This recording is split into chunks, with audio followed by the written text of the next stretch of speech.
Most people don't know what a dead man's trigger is.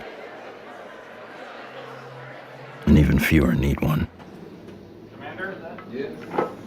We're going? A dead man's trigger is a safety valve. For reasons of security, a person prepares a recourse of such severe action that if harmed, they will release a cache of damaging evidence against those enemies.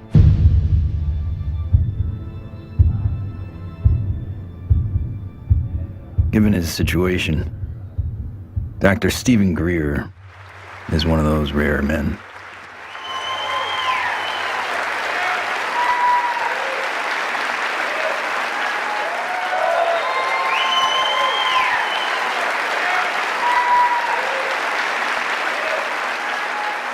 Why would he need one?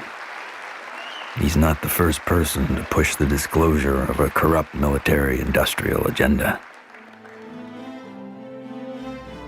In the councils of government, we must guard against the acquisition of unwarranted influence, whether sought or unsought, by the military-industrial complex.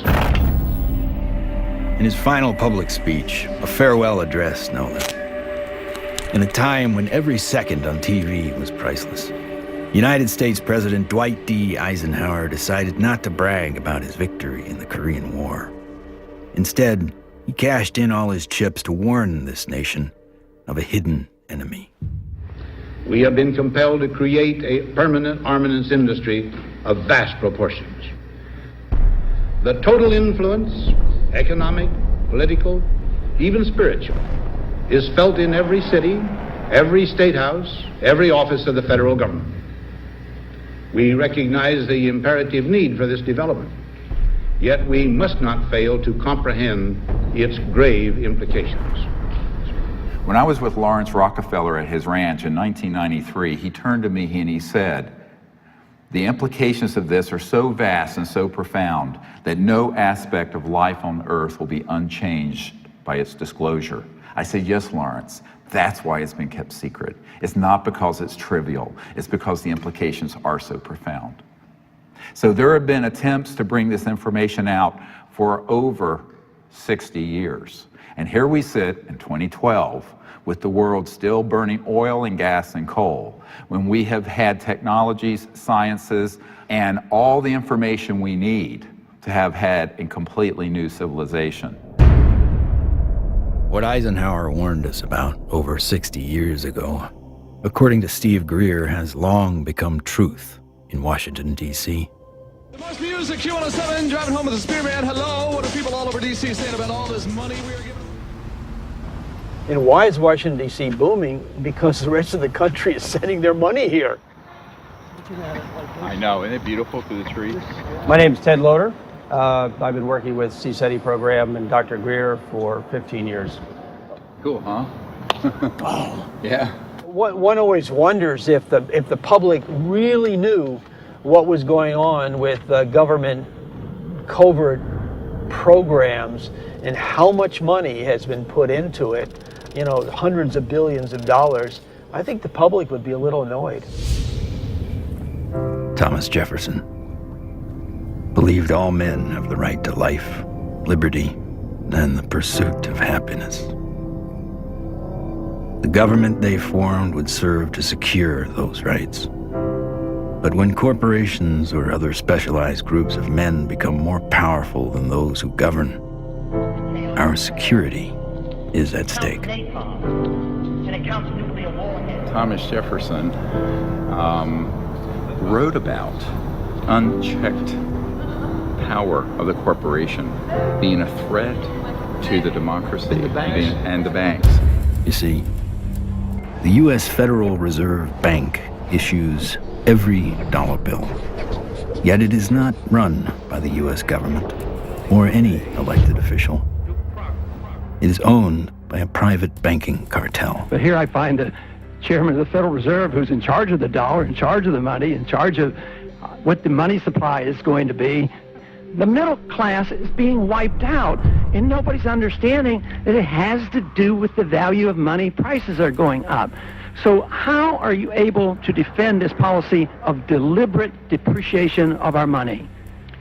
A lot of it depends on what happens to the price of oil. The four horsemen, or families of banking who own and run the Federal Reserve, also run the four largest oil companies. Oil is also used to make and run machinery and current mechanical technology. Of course, there's one industry that needs these more than anyone else: the military-industrial complex. You begin to get into this very scary scenario that has to do with the human condition, of the proclivity to accumulate vast amounts of power around a handful of people. All right, sit down and shut up. And right now, these misanthropic sociopaths are running the planet into the ground. When Congress or whatever else or budget directors say, well, we've lost $100 billion in black program, what does the public do? What can the public do? We can complain to our congressmen, but our congressmen can't get any information. With lobbyists, interest groups, campaign funding, the economic powers that be have learned to control the political sphere. These politicians become almost like placeholders. And they don't realize that until they get into the White House or into the Senate Intelligence Committee. It doesn't matter who the president is. They're going to do what they want to do. And that which is good for them isn't always good for everybody else.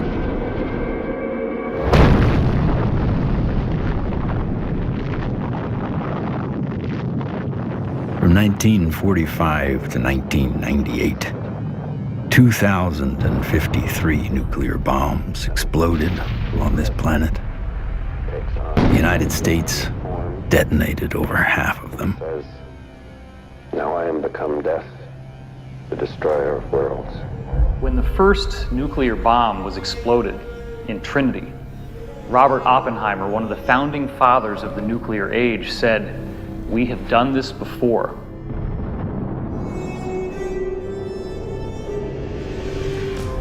It could have been that Oppenheimer was speaking about weapons described in the ancient Sanskrit texts like the Mahabharata, in which they refer to a bolt of iron charged with the light of 1,000 suns. This bolt of iron was hurled in anger and led to an explosive event which is very graphically described in this religious scripture, specifically showing all the key indications of radiation sickness and the various problems with nuclear weaponry that we've come to expect. When we started detonating thermonuclear weapons, atomic weapons, and developing these sort of destructive technologies, the civilizations that have been watching this planet for millennia said, oh my God, these people are going way off the reservation. They are now an existential threat to themselves, but also to other planets, potentially. All over the world, we see very conclusive evidence that ancient people were in contact with extraterrestrial life. The Japanese said that their civilization was given to them by a people they called the Dogu, who came from what they described as Anemono Torebune, which translates as bird boat universe, meaning flying boats from the universe. The ancient Sanskrit writings of India have elaborate descriptions of vimanas, or flying craft. These texts are thousands of years old. They predate any conception that we have of spacecraft or aircraft. But evidence is not just found in ancient texts. It is also captured in our ancestors' art, as if it was plainly obvious that ET vehicles appeared in ancient skies.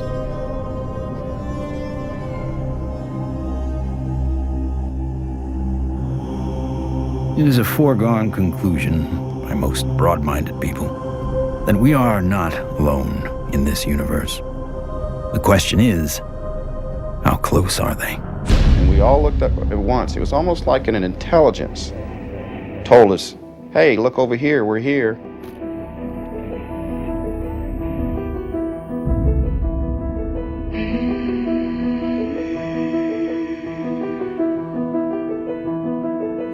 We saw 3 red lights in a triangle almost directly overhead.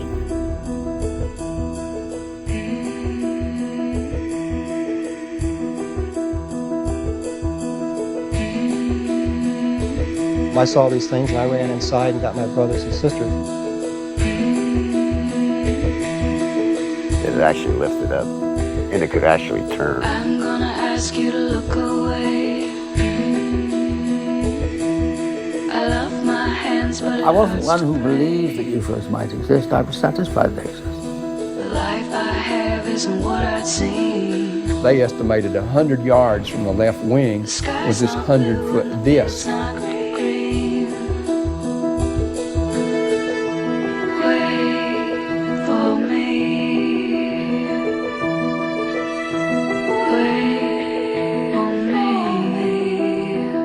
A lot of the astronauts are told to keep it quiet, and they're good Americans too.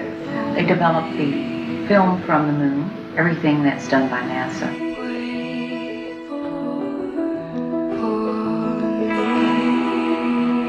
Ma che se ne sanno ancora degli altri superiori. No!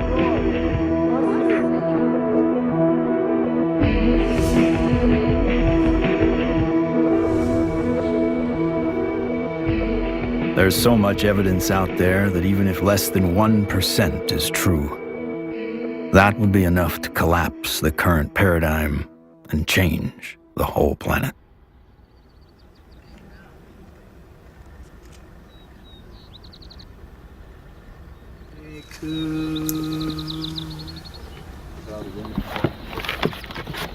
This is our signature tones that we broadcast over a small walkie-talkie. They were recorded in the crop circle. What happens is the extraterrestrials, they come into the area where we vector them in with the signature tones that we broadcast. Then it enables them to home in and get a real good fix on where the site is while we're setting up.